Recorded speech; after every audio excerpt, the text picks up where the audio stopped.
Are you lucky enough to have £4,000 sat in your bank account allocated to a brand new road bike this year? Well, if you do, this is a video for you. I'm going to help you spend your hard-earned cash by recommending 6 really good road race bikes costing between £3,500 and up to £4,000. So these are bikes that offer very few compromises. So carbon frames, often carbon wheels, electronic gears in most cases, and high quality finishing kit. You won't be disappointed. And if you want to spend less, make sure you check out the links in the description down below for bikes costing from £1,000 and other roundups I've done previously on my channel. Right, let's dive in.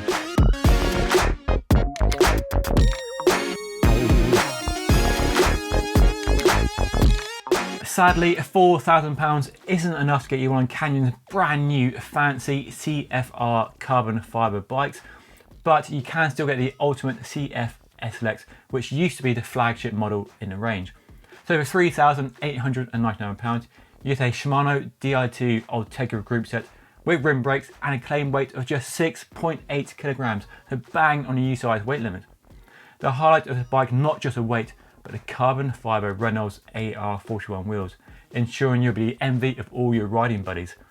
This is a £1,000 wheel set weighing just 1,500 grams, so darn light, but you'll also be flying in the sprints as an aero wheel set too. Keeping with the carbon theme, you get this snappily titled CP10 Aero Cockpit CF, a one-piece carbon handlebar and stem that looks very sleek, but also reduces the frontal surface area for lower drag and more aero speed. Granted, the Ultimate isn't the most up-to-date bike here, and it's starting to show its age compared to the Specialized Tarmac and the Trek Monda, but it's still a very high-end performance bike and a race-worthy bike for the Tour de France or local amateur races. And the SL6 frame here weighs just 780 grams, so it's still very lightweight indeed. So despite the age, it's still a very competitive bike and it's still worth consideration. Once again, £4,000 is not enough to get you the latest Trek Monda SLR, but the SL6 Pro here looks a compelling choice as it shares all the same frame design features which have been updated this year. So it's not lighter than the old bike, but it's gotten more aerodynamic, the biggest buzzword in cycling right now, well, apart from gravel. So the big push for Trek has been to redesign the frame to reduce drag with new aero tube profiles in all key places. They've also added more integration and hidden all the cables inside a new stem and handlebar design, which looks ultra modern. You don't get the one-piece handlebar and stem on this model, but you still get internal cable routing going underneath the stem, so very neat. The only downside with this frame, with the SL6 Pro, is it's not as lightweight as the SLR, with a claimed 1,100 grams, which is quite a bit heavier than the 790 grams of that range-topping SLR. Even so, you're still looking at a weight of about 8.2 kilograms for this build, so it's not all that bad. Just be aware it's not the lightest in the list if weight is everything to you. For this money, you get a Shimano Ultegra mechanical group set, so a step down from the Di2 on the Canyon earlier, but the Trek is £500 cheaper, so worth remembering. Elsewhere, it's all Bontrager finisher kit, so saddle, bars, stem, the lot. And like the Canyon, you also get carbon fibre wheels from the company's own Bontrager stable. The Airless Elite 35 wheels here are a full carbon design, 35mm deep, so nice and aero, tubeless ready and designed for disc brakes only. And they come with a lifetime warranty, which is a very nice touch. So not the absolute lightest bike here, but nice aero touches, neat cable routing and a decent finishing kit for the money. The TCR is Giant's race-ready, lightweight, all-round road race bike and was updated for 2020. Not you know it from looking at it, and it looks almost the same as last year. But look closer and there are quite a few subtle details and improvements where it really matters. So it's lighter, it's stiffer and it's more aero, so the key metrics of a road race bike. There are 3 tiers to choose from in the TCR Advanced range, all sharing the same frame design but varying in the carbon fibre used in the layout. So the more you spend, the lighter the frame is, as simple as that. The Pro 1 disc here sits bang in the middle of the range and is excellent value for money. You get a carbon frame weighing 860 grams, so not the lightest, but still very lightweight. And the Shimano Ultegra mechanical group set here builds into a 7.5 kilogram bike. You also get carbon SLR1 tubeless only wheels with tubeless tyres, and probably the best bit, you get Giant's own dual-sided power meter integrated really nicely into the Shimano Ultegra chainset, making it the only bike here to have a power meter included. So no aftermarket upgrading or more expense. If you're going racing and you're taking your training very seriously, you want a power meter, and this bike has a power meter fitted, ready to ride from the shop.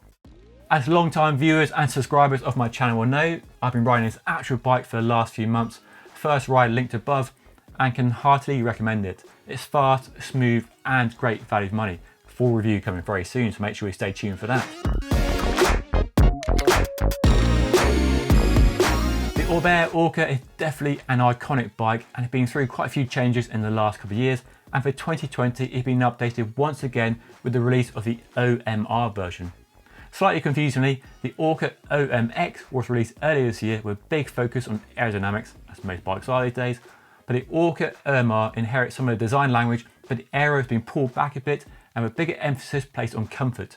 So think of it as a race endurance bike, if you will. So Orbee has modified the shape of the tubes in key places, shrunken the down tube, changed the fork and the rear stays, all in an effort to increase the compliance the frame offers. In other words, to make it a smoother ride while maintaining that race DNA. The biggest news of all is the space for up to a 35mm wide tyre, truly the stuff of endurance bikes, yet the geometry is pure race like the top end OMX version launched earlier. Oh, and in the world of D-shaped seat posts, this one uses a round 27.2mm seat post, so easy upgrade option down the line. The Orca OMR is also more affordable.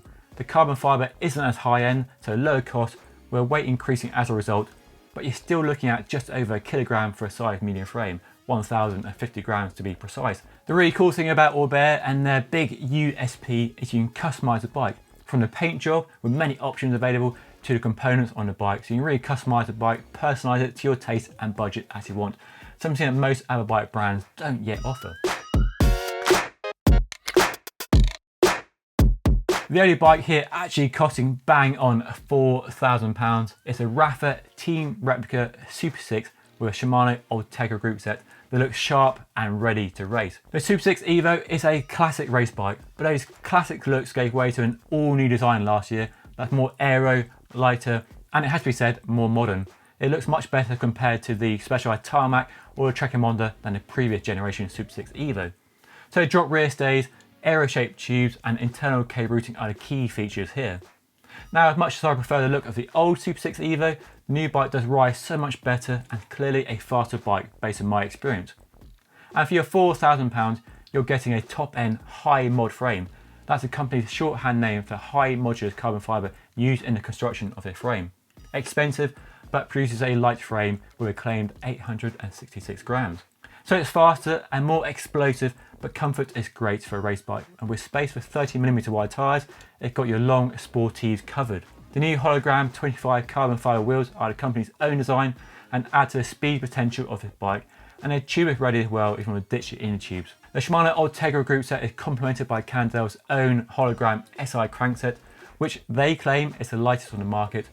It certainly looks distinctive, and I've always found them to be reliable and durable, so no problems there. So a classic race bike updated for 2020, same great handling, but all new look, faster and lighter and more aero than the last model. The T-Machine is another long-running, decade-old race-winning bike that has won the Tour de France among many races on its power mares, and this year been given a decent update to ensure it can keep up with the key rivals in this sector. As you might expect, the big focus has been on making it more aerodynamic, so all the tube profiles have been completely updated and there's a new one-piece integrated handlebar and stem. But that's on a top-end money no object model. At this price you get a regular handlebar and stem, so it won't be as aero, but it's certainly easier to live with and service. Talking of being easier to live with, the new frame is claimed to be a lot more compliant than the old bike thanks to a tuning of the carbon fibre layout. Now the previous bike was already a smooth ride, so this bike should be even smoother, so I can't wait to try it for myself. This model gets a Shimano Ultegra mechanical group set with the cables routed into the down tube just like on a giant TCR.